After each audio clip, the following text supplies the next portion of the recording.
journée commence tôt.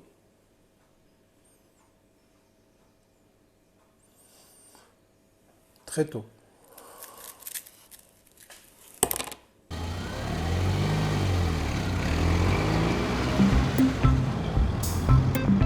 Pour bien optimiser la journée, il faut que tu sois bien renseigné sur ton projet. Par exemple, imagine, tu veux louer en courte durée, mais il y a un règlement de copropriété qui fait que finalement tu ne vas pas avoir le droit. Si nous, on base toute notre journée sur l'hypothèse qu'on va le louer en courte durée et que le projet n'aboutit pas, bah, tu as perdu ton temps, et moi aussi. Prévois des bonnes chaussures, prévois à boire, prévois d'être bien couvert si c'est l'hiver et si c'est pas chauffé. Prévois peut-être une batterie de secours pour ton téléphone parce qu'il n'y aura peut-être pas d'électricité. Prévois aussi ton ordinateur, ça peut être vachement bien. En général, le matin, on travaille dans le logement. L'après-midi, on se pose quelque part dans un café, par exemple. Alors, un courte durée pour le T2 et T4 colocation. Donc, au rez-de-chaussée, c'est un grand local commercial qui fait tout le rez-de-chaussée. Et au-dessus, tu as un T2 en duplex. C'est les 3 fenêtres qu'on voit là. Donc moi, ce qui m'inquiète déjà quand je vois le voisinage, c'est ça, ce centre de méditation. D'accord. Quel est le bail? Est-ce qu'il est occupé Ouais, il est occupé. C'est un bail de 6 ans. Pour louer, là, je pense qu'il n'y aura pas trop de difficultés. T'as vu les boutiques vides, il y en a beaucoup. Hein. Ouais, par contre. Donc ça peut être problématique. Donc le local commercial, il fait tout ça. Ouais. L'objectif, c'est de mesurer comment ça peut évoluer si un jour c'est plus un local commercial. Le toit, alors on le voit un peu depuis le T4, tu peux voir le toit. Il y a un Velux. On peut aller voir. Il y a des Velux par là. On ira voir. C'est le seul point négatif du projet, c'est un toit en fibre-ciment avec un peu d'amiante. On repère les évacs. Ici on a une cuisine qui est dans l'entrée. Et puis on va aller voir le haut pour avoir une vue globale. On va adapter par rapport au lieu. Donc, le lieu, il a des spécificités. Il a par exemple un sol qui est un sol béton. Donc ça c'est bien. Par contre c'est un carrelage. Il y a des immeubles où le carrelage est interdit. Pourquoi? Parce que si on a des talons, ça va faire du bruit. Donc déjà on va regarder, avant de savoir si on doit le conserver ou pas, on va regarder si ça fait des nuisances en dessous. Les logements sont indépendants parce qu'on a 2 compteurs électriques, mais on a une chaudière pour les 2. Donc la question c'est est-ce qu'on duplique les chaudières?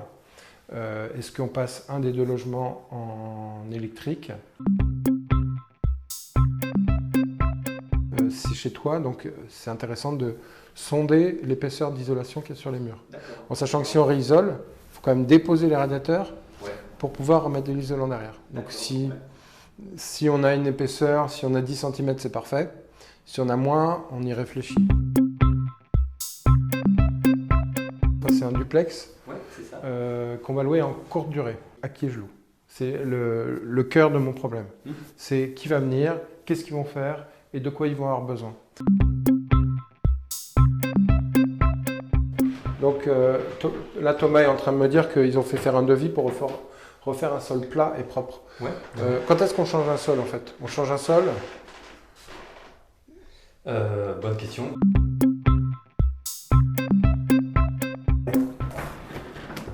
D'accord. Tu vois, on a un parquet bois. Là, tu as des lattes qui sont cassées.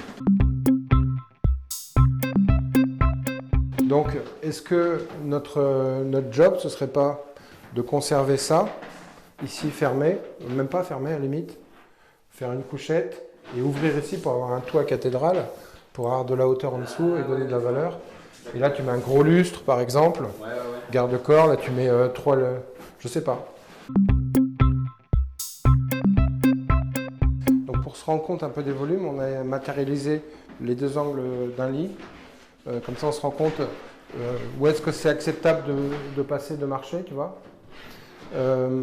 Et en démontant des portes, par exemple, comme celle-ci, on peut se créer un semblant de cloison. Donc ça peut nous montrer que, par exemple, si ici, on fait un couloir en arrondi, alors ça peut être 2 angles, ça peut permettre de rentrer dans la chambre ici, d'abattre cette partie-là pour avoir donc, le lit dans ce sens, mais aussi pour pas que ce soit trop enfermé, trop en longueur, on aurait quelque chose en L.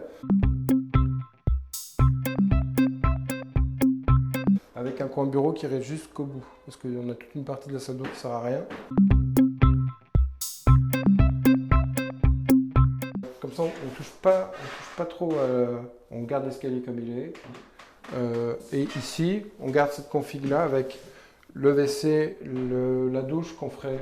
Elle paraîtra moins au milieu parce qu'on aura une cloison. Ici, on va avoir un bureau qui va vraiment apporter de la valeur. J'arrive ici, mon entrée, le sas. Je rentre ici, j'ai un miroir pour pas trop fermer l'espace. Ouais. La porte s'ouvre dans le sens, donc on la change, on passe avec une porte palière. Ici, je vais avoir mon espace salle d'eau avec une grande douche et ma vasque. Et là, on a le coin cuisine qui va être très lumineux parce qu'on a une grande fenêtre et qu'on a vraiment délimité avec des meubles de 60. Là, il y a une bonne proportion par rapport à la télé. Et on a un salon qui est modulable. D'accord, donc ça apporte du standing. Les rideaux, très important. Les coussins or qui vont apporter le côté luxueux. Et le clou du spectacle, eh ben, c'est ce poster-là qu'on va mettre en deux profondeurs avec la voiture qui semble rentrer, être plus loin et surtout qui va être rétroéclairée puisque ça ne sert à rien de faire quelque chose qui est joli s'il n'est pas dans la lumière. On a trouvé les lampes sur internet, ça va être des casques qu'on monte en lampe. On a trouvé un poster, ça va être top. Ici en fait le poster il est mis sur 2 niveaux. En fait l'avantage je pense c'est aussi à la fois au niveau de la rentabilité, puis aussi au niveau de la valeur de l'appartement. Bon, bah écoute, merci Thomas. Ouais. Et puis de t'être prêté au jeu et puis j'attends de voir ce que ça va donner. Ouais bah. Thomas, avec quoi il repart? Il repart avec ses plans au format SketchUp. Il repart aussi avec une liste de meubles. Il repart avec une idée de ce qu'il va rénover et ce qu'il va conserver. Et ça, c'était compliqué parce que est-ce qu'on gardait l'escalier? Est-ce qu'on s'est posé des dizaines et des dizaines de questions? Et ce qui est très difficile, c'est qu'en fait, il n'y a pas une seule réponse, il y en a plusieurs. Donc c'est vraiment, faut vraiment peser le pour et le contre à chaque fois. Mais je pense qu'il est content de sa journée et qu'il va cartonner dans son logement. Voilà, je dis à bientôt et donc n'hésite pas, si tu as besoin de faire appel à moi, tu as le lien probablement ici en dessous dans la description. Ciao.